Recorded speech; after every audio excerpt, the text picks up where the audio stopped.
امام اعظم ابو حنیفہ رحمۃ اللہ علیہ ایک جنگل میں ایک باغ میں بیٹھے تھے، شاگرد ساتھ تھے، امام ابو یوسف تھے اور بھی آپ کے شاگرد تھے، تو کچھ لکھ رہے تھے۔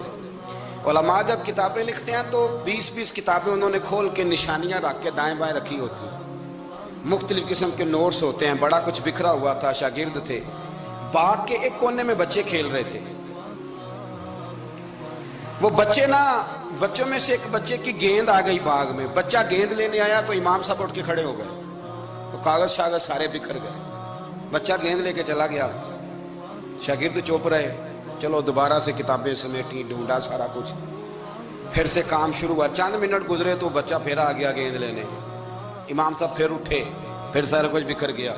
شاگردوں نے برداشت کیا، سارے شاگردوں میں برداشت بھی نہیں ہوتی، شاگردوں کی بھی موج ہوتی ہے، شاگردوں مریدوں کا بھی اپنا اپنا وقت ہوتا ہے خدمت کرنے کا، اپنا اپنا سٹائل ہوتا ہے ادب کرنے کا۔ دور بڑا منفرد آ گیا، تیسری دفعہ، چوتھی دفعہ، 5 دفعہ ہو گئی تو بس شاگردوں کی جو صبر تھا، حوصلہ، وہ جواب دے گیا۔ بچہ پتہ نہیں کتنی دفعہ آئے گا۔ جب وہ بچہ پھر آیا، امام صاحب بوڑھے آدمی تھے، گھٹنوں میں درد بھی تھی، بڑی مشکل سے اٹھتے، چیزیں ساری بکھر جاتی۔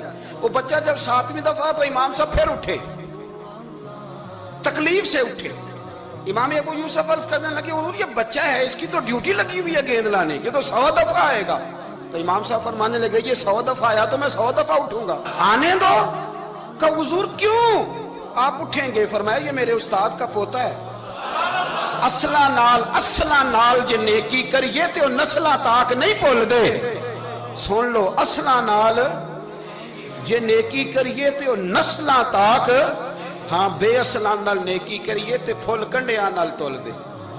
بے اصلان، میں میرے استاد کا پوتا ہے تو اٹھوں نا، یہ 100 دفعہ ہے، میں اٹھوں گا، میں نے اس گھر سے فیض لیا ہے، یہاں ڈیوٹی کرنا میری ذمہ داری کا حصہ ہے، سوال ہی نہیں پیدا ہوتا۔